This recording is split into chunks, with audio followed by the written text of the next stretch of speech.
सीता की शंका और अगस्त्य मुनि के आश्रम की खोज। मार्ग में सीता ने रामचंद्र से कहा, आर्यपुत्र, यद्यपि आप एक महान पुरुष हैं, किंतु सूक्ष्म रूप से विचार करने पर मुझे प्रतीत होता है कि अधर्म में दोष प्रवृत्त होते हैं।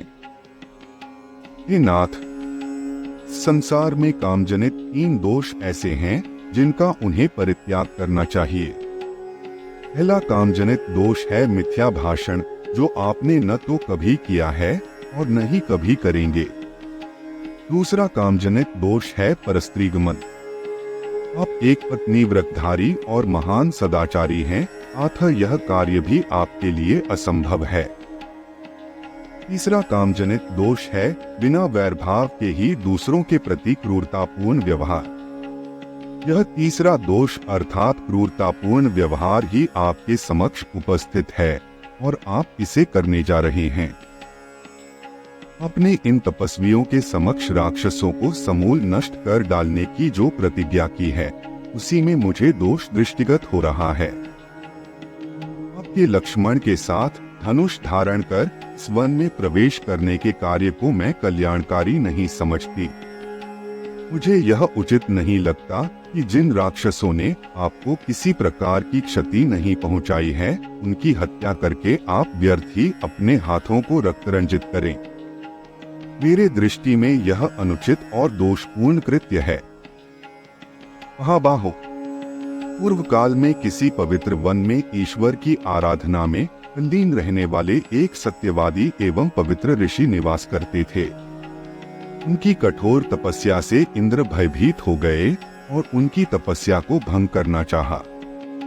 एक दिन योद्धा का रूप धारण कर इंद्र ऋषि के आश्रम में पहुंचे और विनय पूर्वक अपना खड्ग उस ऋषि के पास धरोहर के रूप में रख दिया।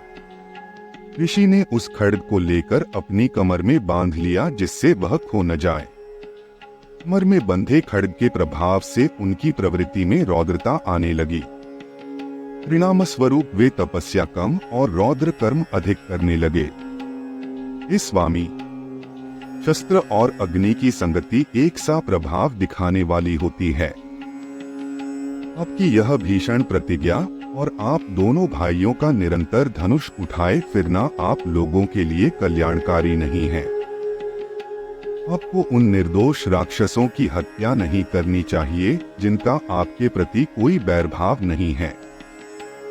बिना शत्रुता के किसी की हत्या करना लोक में निंदा का कारण भी बनती है। हे नाथ, आप ही सोचिए, कहाँ वन का शांत अहिंसामय जीवन और कहाँ शस्त्र संचालन, कहाँ तपस्या और कहाँ निरीह प्राणियों की हत्या।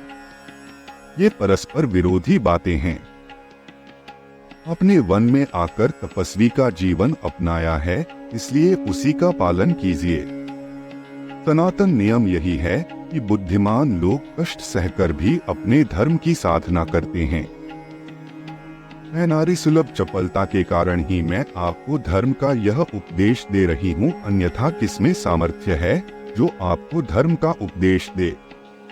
सीता के वचनों को सुनकर राम बोले, सीते, जो कुछ तुमने कहा है वह सर्वथा उचित है। मेरे कल्याण की दृष्टि से ही तुमने यह बात कही है। किंतु हम लोगों के धनुष धारण करने का एकमात्र प्रयोजन आर्यों की रक्षा करना है। यहाँ निवास करने वाले ऋषि मुनि और तपस्वी राक्षसों के कारण अत्यंत दुखी हैं। वे उनसे अपनी रक्षा चाहते हैं और इसके लिए उन्होंने शरणागत होकर मुझसे प्रार्थना की है। उनकी रक्षा के लिए ही मैंने प्रतिज्ञा भी की है। क्षत्रिय का धर्म ही असहाय और दुखियों की रक्षा करना है। ऋषि मुनि और ब्राह्मणों की सेवा तो मेरा कर्तव्य है। फिर मैं तो उन्हें वचन भी दे चुका हूँ।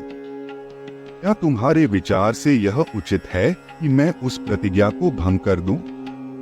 तुम यह कदापि नहीं चाहोगी कि मैं प्रतिज्ञा भंग करके झूठा कहलाऊं, क्योंकि तुम जानती हो कि सत्य मुझे प्राणों से भी प्रिय है और अपनी प्रतिज्ञा का पालन करने के लिए तुम्हारा और लक्ष्मण का परित्याग भी कर सकता हूँ। मैं अपने प्राण का त्याग कर सकता हूँ, किंतु अपनी प्रतिज्ञा को मिथ्या सिद्ध नहीं होने दे सकता। फिर भी जो कुछ तुमने कहा उससे मैं बहुत प्रसन्न हूँ। इसके पश्चात उन लोगों ने अगस्त्य मुनि के दर्शन के लिए प्रस्थान किया, किंतु उन्हें उनके आश्रम का पता नहीं चल पाया। अनेक ऋषिमुनियों के दर्शन करते तथा वनों में भ्रमण करते हुए 10 वर्ष व्यतीत हो गए। इस अवधि में उन्होंने अलग अलग स्थानों में एक एक 2-2 वर्ष तक कुटिया बनाकर निवास किया। साथ ही साथ अगस्त्य मुनि के आश्रम की भी खोज करते रहे, परंतु अनेक प्रयत्न करने पर भी उनका आश्रम न पा सके। ततः वे पुनः सुतीक्ष्ण मुनि के आश्रम में आए और बोले, हे महर्षि, मैं विगत 10 वर्ष से वन में भटककर महर्षि अगस्त्य के आश्रम की खोज कर रहा हूँ, किंतु अभी तक उनके दर्शनों का लाभ प्राप्त नहीं कर सका हूँ। उनके दर्शनों की मुझे तीव्र लालसा है, इसलिए कृपा करके आप उनके आश्रम में पहुँचने के लिए मार्ग बताइए। निराज सुतीक्ष्ण ने कहा, हे राम, तुम दक्षिण दिशा में 16 कोस जाओ। वहां तुम्हें एक विशाल पिप्पली वन दृष्टिगत होगा। उस पिप्पली वन के वृक्ष प्रत्येक ऋतु में खिलने वाले सुगंधयुक्त रंग बिरंगे फूलों से लदे वृक्ष मिलेंगे। उन पर नाना प्रकार की बोलियों में कलरव करते हुए असंख्य पक्षी होंगे। अनेक प्रकार के हंसों, बकों, आरंडवों आदि से युक्त सरोवर भी दिखाई देंगे।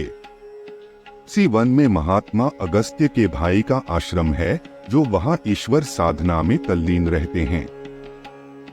कुछ दिन उनके आश्रम में रहकर विश्राम करें।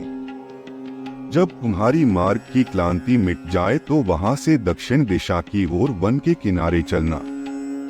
वहां से 4 कोस की दूरी पर महर्षि अगस्त्य का शांत मनोरम आश्रम है, जिसके दर्शन मात्र से अद्वितीय शांति मिलती है।